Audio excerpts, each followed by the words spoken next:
We're not really sure what's going on, why she was taken to this kingdom, and that's really part of the mystery to solve, is why was Hornet taken here? And it is just beautifully executed, I think, as you'd expect anybody who played the original Hollow Knight. It's so atmospheric, it's so beautiful, and really you can immerse yourself in this world and in the characters. Really haunting, gorgeous environments. And so here we're starting off right at the very beginning of the game, giving you a little bit of a sneak peek about what is going on. But hang tight with us. After we've done the early section of the game, we are going to be hopping a little bit further into the game, and at the very end, if we're lucky, tackling a boss fight and trying our luck there as well. So here we see Hornet. And she's imprisoned, and that is not a state that she's used to being in. No, it seems like there's some sort of seal of binding as well on this. So I'm not sure what's going on. Again, it's part of the stories to unravel that mystery among many others.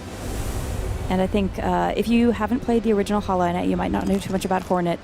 She is not a character I would expect to end up in a cage. No. She's a very powerful, interesting being from the original game who... she's just such a competent fighter. You've got to wonder what happened to lead to this turn of events for her. Yeah, in the original Hollow Knight, she's both friend and foe, and quite a formidable foe. I know quite a few people that had quite a challenging time taking her down in the boss battles. Yeah, in some ways, she's kind of like the princess protector of Hallow Nest, so she's got a very significant role to play there. Yeah. I love how cool she plays it, even as she's falling there. Still good. Yes. It's fine. Yeah, I don't know if she's got wings, but she's got courage, that's for sure. That is true.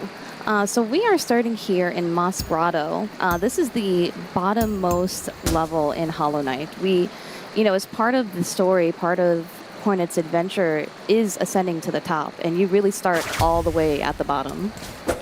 And exciting for Hollow Knight fans is this is a brand new kingdom. This is a place we've never been, a place called Farloom. So you really don't know what to expect as you jump in here and start exploring. And look at all these vibrant colors in this environment. It's really very stunning. Yeah, Team Cherry has really upped the ante on the detail in their environments. This reminds me of, the Queen's Garden from the original Hollow Knight, where it was a lot more... the first game had so much more detail, so this is really taking it to a whole nother level, how much depth and details in this world. And with the audio design, the little noises in the background, the kind of bugs and the moisture, you can almost feel the humidity as you're exploring this first area. And you have a nice little edge grab there, which is new. Hornet really has her own play style, very acrobatic. Yeah, so she feels different than the Knight from Hollow Knight. She has a little bit more weight to her. She's a little bigger as well, so she can jump higher. She definitely is much more acrobatic and flourished than the Knight was. So we are heading over here. These enemies seem to have some sort of curse. What that curse is, what that haunting is, we need to solve that as part of our journey. It's different than the curse that was in Hollow Nest. And it is kind of tragic as you're exploring it here and you find all these little bugs. In some respects, they're still toiling away at their life's work, but their minds aren't their own anymore. And you really feel for them because as you go through and you meet these characters, my heart breaks for these poor little bugs, I'll be honest. Yeah, bugs get a really rough deal in these worlds. They seem to, like in Hollow Knight, they had sentience at some point and then they almost become a hive mind again. In this story, they're also possessed by which force. It might tie into something related to sort of the themes that we see often, like the bells, some of the religious undertones, but that's just a conjecture on my part. And we mentioned this previously, but this is the very beginning of the game. So things are a little slower here, but they ramp up. They absolutely ramp up. The enemies get harder, you get more moves, you get more tools. And right now she doesn't have many actions. I can jump, I can hit, I can dash downward like that, and that's about it. But there's much more to learn as you progress through the world. It's really satisfying to get those new abilities as the game progresses. Oh, for sure. Yeah, she's always learning. I mean, if it seemed like she was a seasoned foe in Hollow Knight, you guys haven't seen anything yet. So we are entering this first boss fight here. against Moss Mother. And I have quite an audience in the background. Oh, her kids are coming to watch. Hi, Bob. Do good. So as you are focused on the combat, we will let you wail on this Moss Mother. I think, Audrey, we've talked about this in the past, but both of us are really big fans of the classic side-scrolling Metroid style of gameplay. Yeah. And that's something that I think, for me, when I first played Hollow Knight, was the thing that really jumped out at me. Like, this is so true to that experience in terms of the progression, the backtracking, the deep exploration, this sense of mystery, but also just the ambiance. It's a spooky game. It's so true. You can tell that the developers really love that genre, but they really made their own mark on it. And with the art style, it's so interesting as you're interacting with characters and bosses and enemies. And Team Cherry is packing, I think, over 150 new enemies in here. Karama! There's no real different treatment. So here, is this an enemy? Is this a friend? You don't know. You feel this nervousness in your gut whenever you meet somebody new. Mystery around every corner.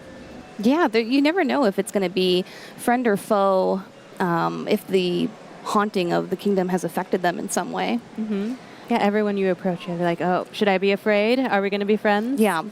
In this case, I do believe, I got some tidbits from Team Cherry. I do believe that's the church keeper, who may be a mentor of sorts for Hornet throughout the journey. Looking forward to seeing a little bit more about them for sure. So here we are jumping ahead. Katie, you've got us a little bit further into the game. What can you tell us about this spot? So we are in Deep Docks, and this is an industrial region of Farloom. We've got a lot more actions at Hornet's disposal right now. And really, when I say a little bit further into the game, not by very much. No, we're not going to spoil anything. We don't know where, but we are still very early on in the game here. And just a moment ago there, you collected some of the new currency with the rosaries. Yeah, so one good thing to point out is we've got some rosaries here. That's the currency for Farloom. And we have some shell shards here. So as you traverse, you'll be collecting two different types of items to, one, purchase items, and two, replenish your tools and get new tools. Something to watch out for, though, is that if you actually are defeated, you will lose your rosary beads. You'll hold on to your shell shards, but you'll lose all those nice rosaries. Yeah, so that's why, earlier if you guys noticed, we had a rosary string, which is a really helpful item to not lose your currency. Because if they're tied on a string, you won't drop them so easily. You have to stop the urge to break apart the string. Which was, when I played the first time, obviously the first thing I did. It was like, break? Yes. Of course. So a little bit of platforming here. We're heading over to this lovely little gentle flea. Oh, hello. So this is a flea, one of the loveliest bugs in just all the worlds. I've been terrorized by fleas in my past. It's okay. It's personal stuff. But, for these guys, they have come to Farloom for enlightenment. So again, some religious undertones to this game. There's Bellhead. Yeah, Bellhead, he has a hard head. So we're going to have to go for his undercarriage, if you will. And it's interesting, coming right back to thinking about the title of the game, Silksong, there is a really interesting kind of musical undertone to the game. We're seeing bells hanging in the background, chimes. Some of these enemies we're seeing have a kind of musical component. Silk, on the other hand, if we talk maybe about the UI elements here, Silk plays quite an important role for Hornet as well. Yeah, so she's got a similar setup that the Knight had in Hollow Knight. Instead of soul, she uses silk. So when you do fight enemies, you accrue more silk. There's also some reservoirs of sort, like in the spindle here, to acquire more. And that goes onto your spool in the upper left. So right now you've got a nice stash ready to go. Yeah, I've got a nice stash of silk, so I can heal really quickly. That's another difference from her to the Knight, is the ability to heal without having to charge. She can charge super quickly, she can charge mid-air, so in those tight boss battles, you still need to think, but perhaps one less thing. Just grabbed that dot key off that poor Bellhead. He doesn't need it anymore. I think yeah. So as you see, these guys still continue to work. So they're haunted by something, but there's still some sort of goal that they're working toward. At least for these Bellheads here, it seems that they're gathering all this coal to send up to the Citadel, which is high above in Farloom. So I wonder if next time we see an enemy if we could try something else out, because we've got one other icon at the upper left that we haven't talked about with the straight pins. Yeah, so much like the knight, again, there's all these similarities, but key differences. So instead of charms, she has tools. So using the R button, I can throw a straight pin out. We'll get out of this lava pool here so I can better... And you can dash across that, but you can't linger. No, I learned that the hard way. Gotta keep moving. So, and again, another movement, or action change rather, is that she can dash. So after you dodge, you can get out of dodge quickly by sprinting. So we're gonna head over here, get this math shard, collect 4 of these, and you'll get another math shard, which is basically your health. I'll go again and heal.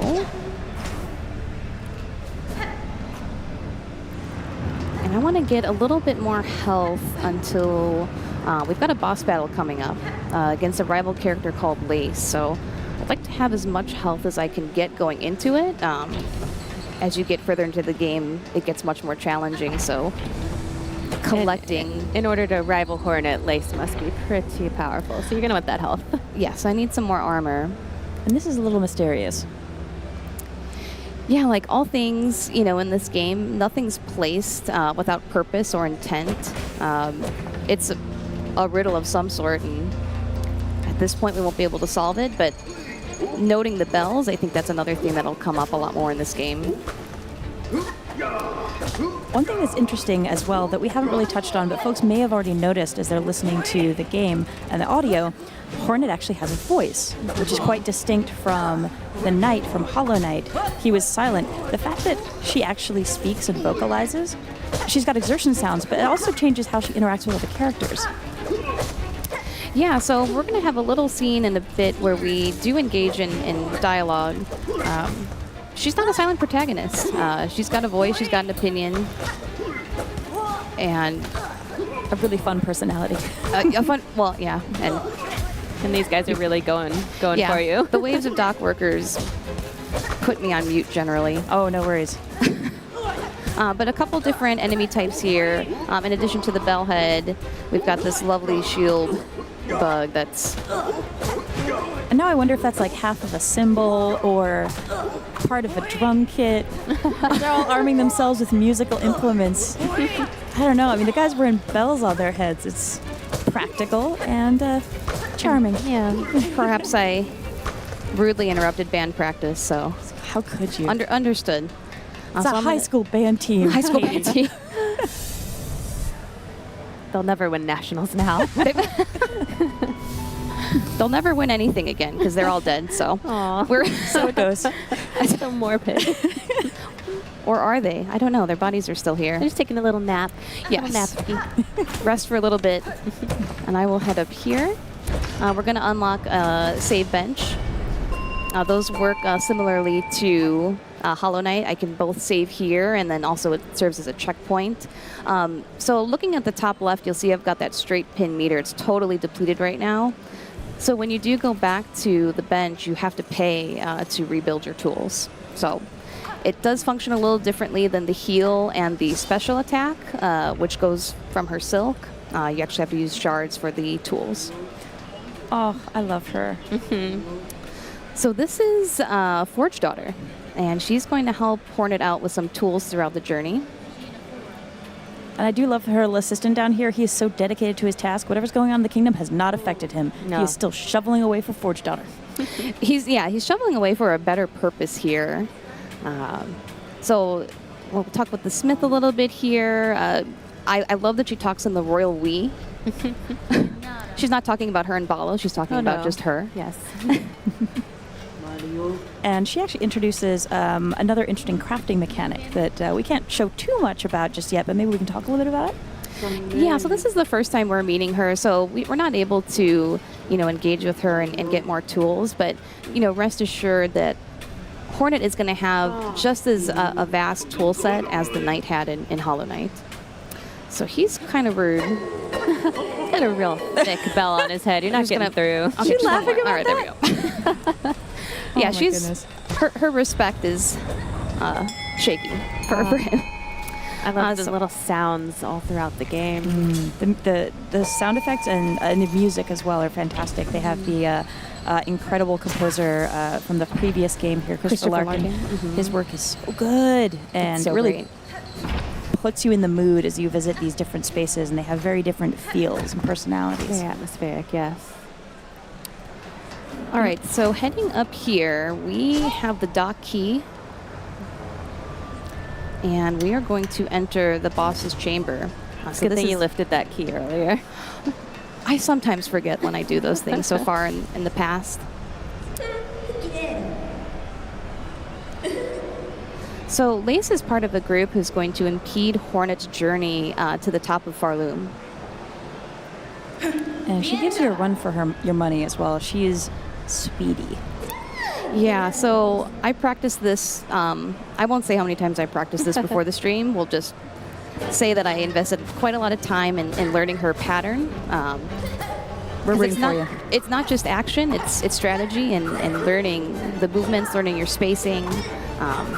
And what I learned from a friend at work was it's almost like a reactive battle.